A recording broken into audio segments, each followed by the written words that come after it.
ఇది అంటే వెహికల్ కూడా సరిగా ఇవ్వలేదని ప్రజల్లో ఒక క్రియేట్ చేయడానికి నువ్వు చేసిన ఒక డ్రామా ఇది.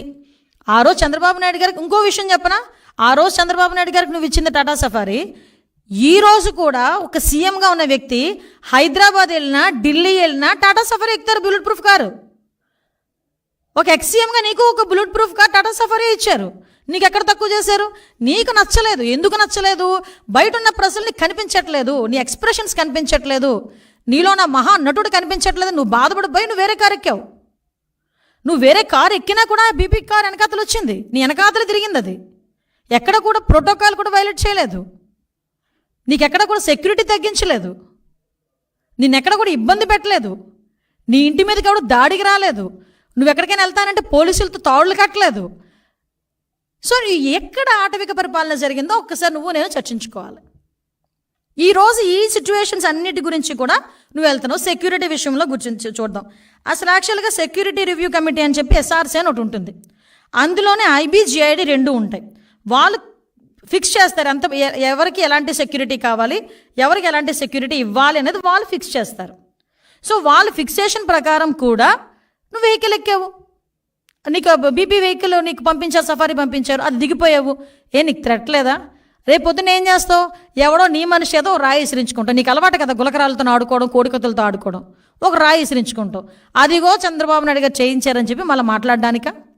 మరి ఎందుకు బీపీ కారు నువ్వు దిగావు? నీకు థ్రెట్ లేదనా? బీపీ కారు ఎందుకు దిగాల్సి వచ్చింది? నీ కారు ఎందుకు ఎక్కాల్సి వచ్చింది? అంటే ఏదో రకంగా గవర్నమెంట్ మీద బురద చల్లాలి. ఇంకొక విషయం చెప్తా, ఎప్పుడైతే మనోడు 24th ఎప్పుడో ఐ థింక్ కొంతమంది ఏదో మీడియాలో చూశాను, 24th ఎప్పుడో ఢిల్లీలోకి వెళ్ళి ధర్నా చేస్తాడంట బుధవారం. అతను ఢిల్లీలో ఎందుకు చేస్తున్నాడు తెలుసా? మరి 22వ తారీఖు నుంచి అసెంబ్లీ ఉంది కదండి, అసెంబ్లీలో వస్తే మన బండారం బయటపడిద్ది. ఈ 10 రోజుల నుంచి కూడా చంద్రబాబు నాయుడు గారు ప్రతి డిపార్ట్మెంట్ నుంచి కూడా వైట్ పేపర్స్ రిలీజ్ చేస్తూ ఉంటే అందులో మనోడు తాలూకా భాగోతాలు, భూభాగోతాలు, దందాలు అన్నీ బయటకు వస్తూ ఉంటే ప్రజల్లో ఒక చర్చ జరుగుతుందని, ఒక డైవర్షన్ పాలిటిక్స్ తీసుకోవడానికి, ఒక వర్గ విభేదాల మధ్య జరిగిన ఒక హత్యని బేస్ చేసుకొని బురద చల్లే ప్రయత్నం చేయడానికి ఈరోజు కిందకు వచ్చాడు. ఆయన లైమ్ లైట్లోకి బయటకు వచ్చి ఈరోజు మాట్లాడుతున్నాడు. 23-24లో శ్వేతపత్రం లా అండ్ ఆర్డర్ మీద, గాంజా మీద, డ్రగ్స్ మీద అసెంబ్లీలో ప్రవేశపెట్టడానికి చంద్రబాబు నాయుడు గారు ఈరోజు అసెంబ్లీలో ప్రవేశపెట్టడానికి సిద్ధపడ్డాం. నీకు దమ్ముంటే ఇక్కడే ఆటవిక పరిపాలన జరిగిపోతుంది, ఇలా జరిగిపోతుంది, అలా జరిగిపోతుంది అని నువ్వు అనుకునుంటే, నిజంగా నీ మనసాక్షికి నువ్వు అనుకునుంటే దమ్ముంటే అసెంబ్లీకి రా, అసెంబ్లీలో మాట్లాడేసుకుందాం. నువ్వెళ్ళి ఆ రోజు వెళ్ళి అసెంబ్లీ అయిపోయిన తర్వాత కూడా ఢిల్లీకి వెళ్ళొచ్చు. అసెంబ్లీ పీరియడ్లోనే ఢిల్లీకి వెళ్ళాల్సిన అవసరం ఏం లేదు కదా. ఉన్న 11 మందిని నీతో కలిపి 11 మందిని కూడా ఎందుకు అటువైపు తిప్పేది? రమ్మని అసెంబ్లీకి, వాళ్ళకి అసెంబ్లీకి వెళ్ళాలి, నా దాస్తోనే కదా ఎమ్మెల్యేలకి నెగ్గేది. రమ్మని అసెంబ్లీకి కూర్చోండి. అసెంబ్లీలో చంద్రబాబు నాయుడు గారు చెప్తారు, అందులో ఒకటి అబద్ధం అని కానీ ఒకటి నిజం లేదని కానీ ఏదైనా ఒకటి చెప్పమానండి దమ్ముంటే. నేను ఛాలెంజ్ విసురుతున్నా, రా అసెంబ్లీకి రా నీకు దమ్ముంటే. ఈరోజు నీ మీద నువ్వు ఇన్ని అబద్ధాలు మాట్లాడుతుంటే నేను ఒకటే అడుగుతున్నా, అక్కడ జగన్మోహన్ రెడ్డి అవనేయండి, వేరేవాడు ఎవడైనా అవనేయండి, గవర్నమెంట్ మీద తప్పుడు ఆరోపణలు చేస్తే కేసులు పెట్టడానికి కూడా వెనుకాడం, చట్టపరమైన చర్యలు తీసుకోవడానికి కూడా ఎట్టి పరిస్థితులను వెనుకాడం. ఎవడైనా సరే, అక్కడ జగన్మోహన్ రెడ్డి, పులివెందుల ఎమ్మెల్యే జగన్మోహన్ రెడ్డి ఉన్నాడా, సమ్ ఎక్స్ ఉన్నాడా మాకు అనవసరం. ఎందుకు ఒకటే చెప్తున్నా, RRR గారు ఉన్నారండి, రఘురామకృష్ణరాజు గారు, ఎందుకు ఆ రోజు నువ్వు తీసుకెళ్ళి కొట్టించి చంపించేద్దామని కూడా ఆలోచన చేసి రకరకాలైన విన్యాసాలు చేసి అతను తీసుకెళ్ళి అరెస్ట్ చేసావు? ఒక ఎంపీని, సిట్టింగ్ ఎంపీని. TV5 మూర్తి గారు ఉన్నారు, ఆయన మీద ఎందుకు రాజద్రోహం కేసు పెట్టావు? అసలు రాజద్రోహం కేసు అన్నదే లేదు. అసలు యాక్చువల్గా రాజద్రోహం కేసు అనేది నువ్వు చెప్పినట్టు, నువ్వు పెట్టినట్టు ఉంటే కనుక ఫస్ట్ ఈరోజు కేసు బుక్ చేయబోయేది రాజద్రోహం కేసు నీ మీదే ఫస్ట్ బుక్ చేయబోయేది. ఆ రోజు ప్రతి ఒక్కరి నోళ్ళు నొక్కి డిపార్ట్మెంట్ని తొత్తుల కింద వాడుకొని ఈరోజు తిరిగి చంద్రబాబు నాయుడు గారి మీద, ఎన్డీఏ కూటమి మీద బురద చల్లి, నేను గవర్నర్ దగ్గరికి వెళ్తాను, గవర్నర్ గారి దగ్గరికి ఇవన్నీ కాదు నేను కొన్ని ఇస్తాను. నాగమ్మ హత్య కేసు గురించి ఏమైందో చెప్పు. నాగమ్మ ఫ్యామిలీ దగ్గరికి వెళ్ళగలిగావా? పులివెందెల్లో నాగమ్మని హత్య చేశారు, ఎందుకు? నీ కోట్లు వేసిందే కదా పాప నాగమ్మ, కనీసం వాళ్ళ ఇంటికైనా వెళ్ళగలిగావా? పోనీ సీఎం స్థాయిలో వెళ్ళలేకపోయావు, మరి మొన్ననే వెళ్ళలేకపోయావా? ఒక్కళ్ళ గురించి మాట్లాడలేక, ఒక్కళ్ళ గురించి ఏంటది దానికి కనికరం చూపించకుండా, కన్సెంట్ చూపించకుండా ఈరోజు రాజకీయంగా ఏదో రకంగా బురద చల్దామని నోటికి వచ్చినట్టు మాట్లాడుతున్నాం. మేము ఒకటే చెప్తున్నా, ఈరోజు గాంజా విషయంలో మొన్న మన వినుకొండ ఇష్యూలో కూడా వాళ్ళ ఎక్స్ఎమ్మెల్యే చెప్పాడు గాంజాయి మత్తులో చంపాడని. ఈరోజు జరుగుతున్న ప్రతి ఇన్సిడెంట్కి వెనకాతల గంజా అన్నది బేస్ అయిపోయింది. ఆ 5 సంవత్సరాల కాలంలో గంజాయిని అనకూడదు కానీ ఒక రాష్ట్ర పండుగ పండించారు వీళ్ళు. విపరీతంగా విచ్చలవిడితనం పెరిగిపోయింది. ఒకసారి మొన్న ఎప్పుడు బయటకు వచ్చి అంటాడు విషపు బీజాలు ఏదో సంథింగ్ విషపు బీజాలు నాటుతున్నారని ఏదో మాట్లాడాడు.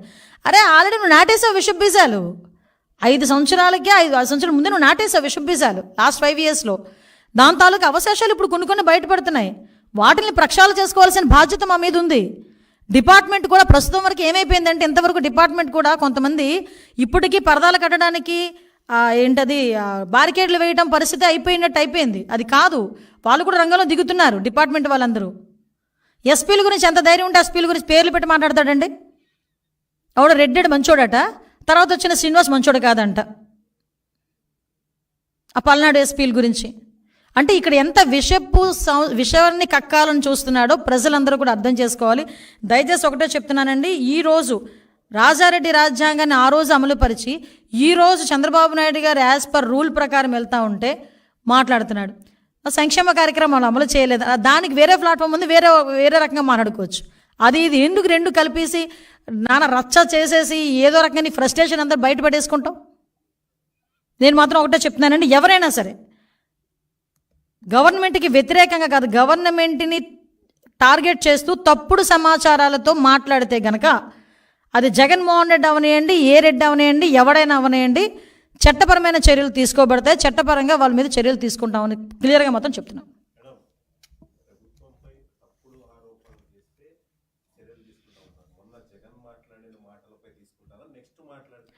మొన్న జగన్మోహన్ రెడ్డి మాటలపై కూడా తీసుకుంటాం. ఎందుకు తీసుకోకూడదు? ఎందుకంటే మొదట ఆయనే మాట్లాడాడు కదా, ఆయన తర్వాత మిగతా వాళ్ళందరూ మాట్లాడతారు.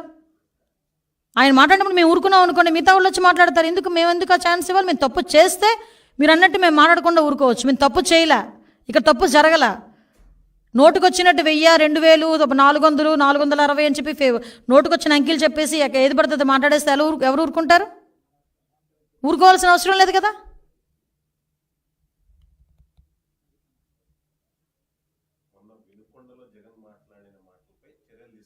తీసుకోవాలి, తీసుకుంటాం, డెఫినెట్గా తీసుకుంటాం.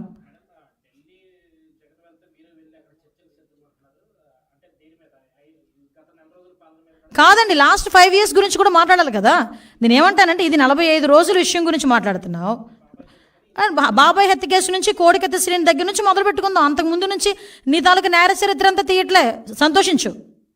నీ తాలూకా నేర చరిత్ర అప్పటి నుంచి తీసుంటే కనుక గ్రంథాలు అవుతాయి. నేను రెడీ అనే దేనికి నేను భయపడాలి? యాజ్ పర్ రూల్ ఈ రోజు వరకు ఎక్కడైనా చైల్డ్ అబ్యూజింగ్ జరిగిన చోట కానీ, హత్యలు జరిగిన చోట కానీ ప్రతి దగ్గర కూడా వెంటనే ఇమ్మీడియట్గా అరెస్టులు చేసి రిమాండ్కి పంపించారు.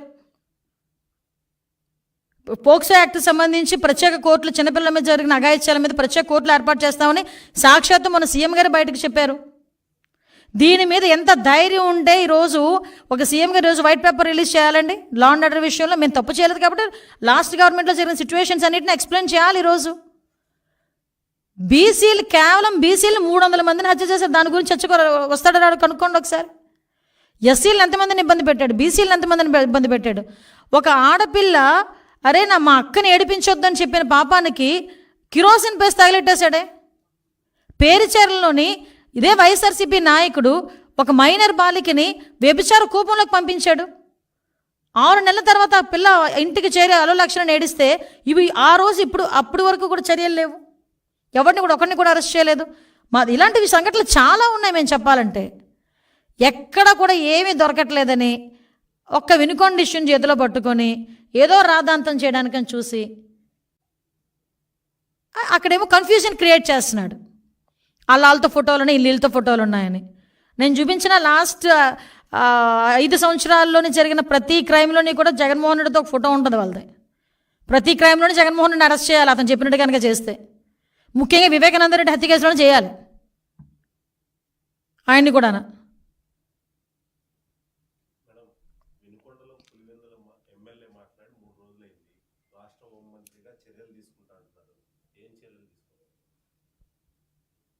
యాజ్ పర్ రూల్ చట్టం ఏ రకంగా అయితే మీకు 153 అని చెప్పి ఒక సెక్షన్ ఉంది, దాని ప్రకారం కానీ ఇంకా